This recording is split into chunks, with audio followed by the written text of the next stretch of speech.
Explainer. Today we're unpacking a concept that is literally as old as humanity itself. We're going on a fascinating visual journey into the mechanics of cause and effect, specifically digging into a framework usually called the law of the harvest. If you're the kind of person who loves seeing how abstract, high-level ideas logically snap together with everyday life, you are absolutely going to love how we break this down today. Let's get right into it. So, to kick things off, we've all heard the famous phrase, right? To every action, there is a reaction. It's basically physics 101. We totally get it when we're talking about motion or energy. But here's where it gets really interesting. The source material we're looking at today hooks us by taking this universal, hard science law and connecting it straight to an ancient biblical principle. It makes the case that this law isn't just about physics, it's actually about human behavior. The bottom line?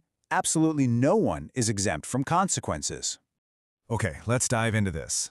This right here is the anchor text for today's entire explainer. It's from Galatians chapter 6, verse 7. Be not deceived, God is not mocked. For whatsoever a man soweth, that shall he also reap. You know, the source text places a massive amount of weight on this statement. It's essentially declaring that the universe has this unbreakable law of cause and effect, a law that is deeply and deliberately hardwired right into its spiritual and practical DNA. Now, to really wrap our heads around this, we need to unpack this whole farming metaphor. To sow simply means to take an action, and to reap means to experience the consequence of that action. The text is urging us to look at these terms not just as, ancient agricultural vocabulary, but as the fundamental, non-negotiable rules of our own daily choices. Literally, every single thing you do is the planting of a seed. Which brings us to Section 1, Life is a Field. Imagine a blank piece of land right in front of you. That plot of land is your life, just waiting for you to interact with it. What's really interesting about this next point is the stark visual contrast. Think about it. A neglected field naturally gets completely overrun with weeds, and it doesn't require an ounce of effort from the farmer. Nothing. Now, compare that to an intentionally planted field, where good seeds are actively cared for to actually yield a rich harvest. There's a brilliant little truth hidden here. Everyone is always acting. Even sleeping all day long is technically an activity, right? So doing absolutely nothing still yields a messy harvest of poverty and thorns. You simply can't opt out of farming your field. Moving into Section 2, Identifying your seeds. So, what exactly are you holding in your hands right now? The text makes it super clear that your seeds aren't just those massive, once-in-a-decade life choices. No, it's your daily thoughts, your casual words, those microscopic habits, and split-second decisions. And this brilliantly illustrates the two totally distinct paths we walk every single day. Look at this clear contrast between weed seeds and fruitful seeds. Actions like lying, stealing, laziness, or hatred, those act exactly like weeds, just choking out any good growth. But on the flip side, fruitful seeds are intentional things like prayer, pursuing wisdom, and serving others. Both paths require active sowing, but they guarantee wildly different realities for your future. This leads us right into Section 3, The Inevitable Yield. The source text hits us with a pretty stark warning here. Be not deceived. Basically, don't kid yourself into thinking that today's tiny behind-the-scenes actions don't matter. They matter a ton, because you just can't trick the system. Every single action is a seed that will eventually mature. Let's move to and see how this builds chronologically. It starts totally invisible, just a thought, right? That's the seed. Then it becomes a choice, which is the physical act of planting.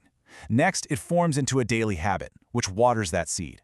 And finally, boom, it arrives as an inescapable consequence, the harvest. It is honestly amazing to visually trace how a fleeting, invisible thought directly snowballs into an unavoidable physical reality.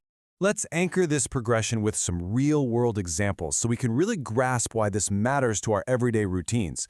For instance, neglecting your education today, that inevitably shows up in tomorrow's grades. Refusing to study is a seed.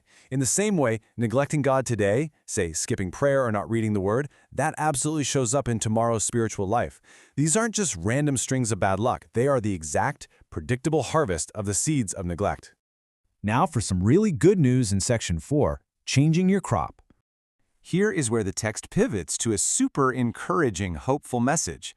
If you're looking at your life and realizing, yikes, yesterday's harvest was pretty awful, or maybe your current field is just completely full of weeds, you do not have to stay stuck there. There's an immediate opportunity to repent, take a massive plow to that field, and just start over today. By turning to the Lord and intentionally grabbing a handful of brand new seeds, things like righteousness, faith, obedience, discipline, and love. You fundamentally rewrite your future. Planting these specific, better seeds right now guarantees a beautiful, fruitful harvest later on, one that honors God and dramatically blesses the people around you.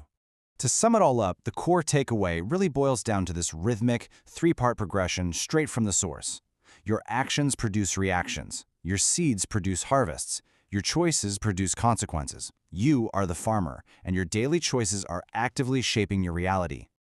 I want to wrap up our explainer today with this provocative final thought, and I'm just going to leave it lingering on the screen for you to chew on. Ask yourself, can I live with the harvest of the seeds I am planting today? I really urge you to deeply evaluate those seemingly minor, everyday choices you're making right now. Look at the seeds in your own hands and decide what kind of field you actually want to walk into tomorrow. Thank you so much for joining me on this visual deep dive. Keep learning, keep growing, and I'll catch you in the next explainer.